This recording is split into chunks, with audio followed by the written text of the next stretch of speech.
என் தலைவர் என்கிட்ட ஒரு சொல்ல ஒரே தான், கோல்ல கரெக்டாக இருக்கும். நாங்கள் 2024க்கு முன் நீங்கள் புதிய தலைமுறை டிஜிட்டல் நேயர்களுக்கு வணக்கம். நான் தற்போது இருக்கக்கூடிய பகுதி எது அப்படின்னு பார்த்தீங்கன்னா, மதுரவாய் சட்டமன்ற தொகுதிக்கு உட்பட்ட ராமாபுரத்தில் தான் இருக்கேன். இந்த தொகுதியை பொறுத்த வரைக்கும் 4 வேட்பாளர்கள் களத்தில் இருக்காங்க. அதாவது திமுக சார்பில் கணபதி அப்படின்ற களத்தில் இருக்காரு.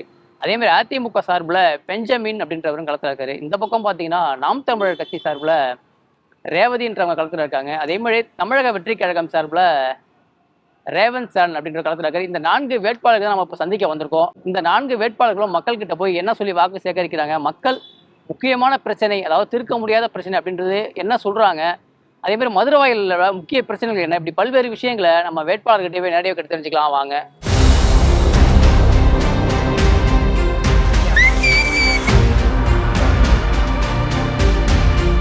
சார், இப்போ களம் இப்போ எப்படி இருக்கு, வெற்றி பெறுவோம் அப்படின்னு நம்பிக்கை இருக்கா உங்களுக்கு? இப்போ இல்லைங்க, ஒரே ஒரு பதிலை சொல்கிறேன். இதுக்கு எங்கள் வெற்றி வாய்ப்பு எவ்வளோ அதிகம் இருக்குன்னா, இந்த தொகுதிக்கு வர ஐடியாவே இல்லாத முதல்வர் நேற்று ஸ்கெட்யூலில் இல்லாத ஒரு பிளானை போட்டு இன்னைக்கு காலை வந்திருக்காரு. அந்த அளவுக்கு தோல்வி பயத்தில் முதல்வர் இருக்கார். மக்கள் வரவேற்பு அமோகமாக இருக்கு. மக்கள் வந்து தளபதி பக்கம் நிற்கிறாங்க, நாங்கள் மக்கள் பக்கம் நிற்கிறோம். 234 தொகுதியிலையுமே தலைவர் ஜெயிக்கிறதுக்கான வாய்ப்பு அதிகபட்சமாக இருக்கு. இல்லை, இப்போ பார்த்தீங்கன்னா மதுரவாயில பொறுத்த வரைக்கும் திராவிட கட்சிகள் ஒரு பக்கம் இருக்காங்க, அதே மாதிரி நாம் தமிழர் கட்சி இன்னொரு பக்கம் இருக்காங்க. இது உங்களுக்கு வந்து சவாலாக இருக்குன்னு நினைக்கிறீங்க? களத்தில் அது எதிரொலிக்குமா? இல்லை, நாங்கள் வந்து மக்களோட நின்றுருக்கோம். அதனால எங்களுக்கு வந்து எந்த சவாலும் கிடையாது. எங்களுக்கு வந்து நையப்புடை தான். நாங்கள் வந்து எங்களோட கோலில் கரெக்டாக இருக்கோம். நாங்கள் மக்களுக்கு சேவை செய்யணும். கடைசி ஒரு மாதத்தில் மக்களுக்கான எல்லா பிரச்சனையும் புரிஞ்சுக்கிட்டு அதை அட்ரஸ் பண்ணிகிட்டு இருக்கோம். எடுத்து சொல்லிட்டு இருக்கேன். சோஷியல் மீடியாவும் சரி, மற்ற பத்திரிகையிலையும் சரி எடுத்து சொல்லிட்டு இருக்கேன். அது மட்டும் இல்லை, வழக்கறிஞராக சட்ட நடவடிக்கை என்ன எடுக்க முடியுமோ அதையும் எடுத்து தயாரி கொண்டுகிட்டு இருக்கோம். மே 4க்கு பிறகு ஒரு இஷ்யூக்கும் நம்ம வந்து தீர்வு காண்றதுக்கான வழியில் ஆல்ரெடி முயற்சியில் ஈடுபட்டு இருக்கோம். இப்போ மதுரவாயில பொறுத்த வரைக்கும் முக்கிய பிரச்சனை, அதாவது தீர்க்க முடியாத பிரச்சனை என்ன, உங்களுக்கும் மதுரவாயிலுக்கும் என்ன சம்மந்தம், இந்த மக்கள் உங்களுக்கு ஏன் ஓட்டு போடணும்னு நினைக்கிறீங்க? தீர்க்க இல்லாத பிரச்சனை 2-3 இருக்கு. மெயின் பிரச்சனை சொல்கிறேன். ஒன்று வந்து பட்டா இஷ்யூ வந்து பெரிய அளவில் போயிட்டுருக்கு. அதுக்கு எப்படி ஒரு தீர்வு காணலான்றது ஆல்ரெடி நாங்கள் வந்து பிளான் பண்ணிகிட்டு இருக்கோம். 2வது வந்து பெண்கள் பாதுகாப்பு. பல இடத்துல சிசிடிவி ஃபுட்டேஜ் கேமராவே கிடையாது. ரோடு நீங்கள் நடந்து போகிற ரோட பாருங்கள், ஒன்று குழிமா இருக்குது, பக்கத்தில் காலேஜ் இருக்குது, ஸ்டூடெண்ட்ஸ் எவ்வளோ பேர் இருக்காங்க. 3 சுற்றி ஒயின் ஷாப். சில இடத்துலலாம் 1 கிலோமீட்டர் சுற்றி 6 ஒயின் ஷாப்பில் இருக்குது.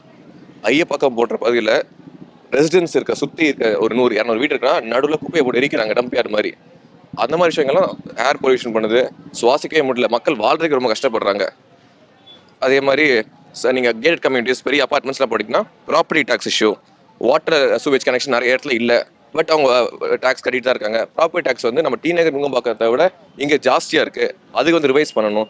போன்ற இந்த பூந்தமல்லி ஹை ரோடு, ஏன்னா நம்ம சென்னையோட கேட்வேயாக மதுரவாயில் அமைஞ்சிருக்கு. ஸோ பூந்தமல்லி ஹை ரோடு அந்த மாதிரி ஒரு மோசமான நிலைமையில் வச்சுருக்காங்க. நடுவில் ஃபுல்லாக குப்பை தூக்கி போட்டு அயன் ராடு எல்லாமே இருக்குது. ஸோ இதெல்லாமே சீர் செய்யணும். இதுக்கு ஒரு கால அவகாசம் தேவை. நம்ம வந்து உடனே ஒரே நைட்டில் ஓவர் நைட்லாம் பண்ண முடியாது.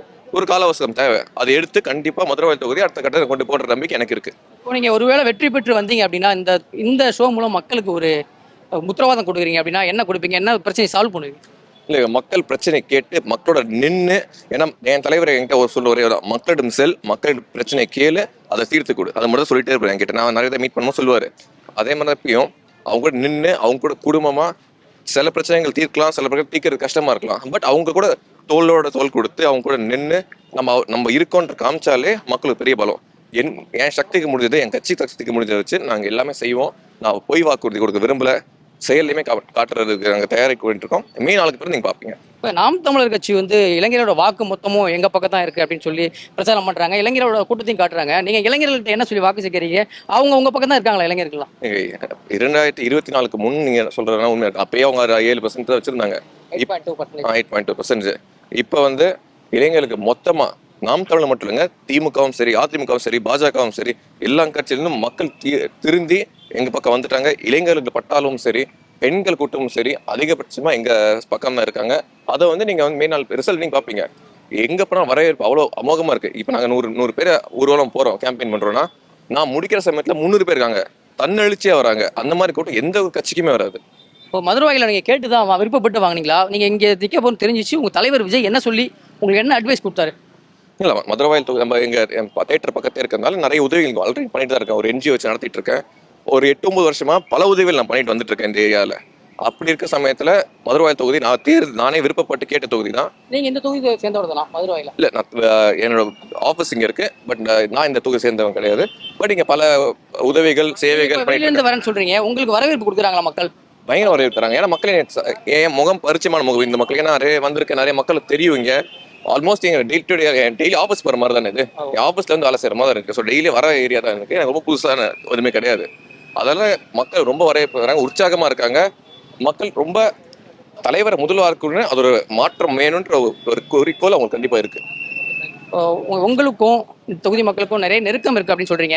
ஆனா இந்த மக்கள்கிட்ட கேட்கும்போது முக்கிய பிரச்சனை துறைமுகம் டு இந்த மேம்பால ஈரடுக்கு மேம்பால பிரச்சனை ரொம்ப நாளா இன்னும் கிடப்பிலே இருக்குன்றாங்க.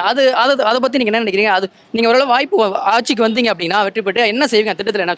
இந்த இது வந்து நான் வந்து நிறைய ஸ்பீச்சும் சொல்லியிருக்கேன், நிறைய இன்டர்வியூ சொல்லியிருக்கேன். நான் ஸ்பீச்லையும் சொல்லியிருக்கேன்.